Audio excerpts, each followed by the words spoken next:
ibibigay ko na lang po Panoorin mo. yung pera. Para wala na pong Alam masabi niyo ba sa guys akin. na ito isa sa dahilan kung bakit nagre-request po ng mga taga-supporter si Daddy Frankie. Bakit?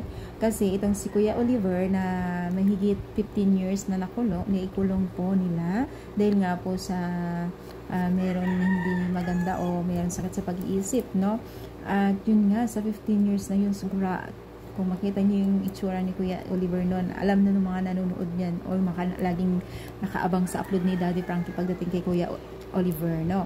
At itong, no, maraming naantig, maraming naawa at nakalikom po itong si Daddy Frankie ng higit 100,000, no? Dahil dito rin po ay kinukuha din po ng kamag-anak ni Daddy Frankie, ni Oliver, na sila na daw ang maghawak ng mga nalikom na donation po ni Daddy Frankie.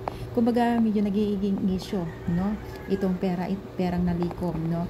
Pero higit po ng mga netizens ay kung pwede ay wag nilang ibigay sa kamag-anak ni Oliver ang nalikom ni Daddy Frankie dahil para kay Oliver daw ito at baka kung saan magpunta daw yung pera dahil noon pa man daw bakit hindi nila inalagaan ng maayos dun si Kuya Oliver na ngayon talaga naman pong naghabol daw di umano sila sa pera.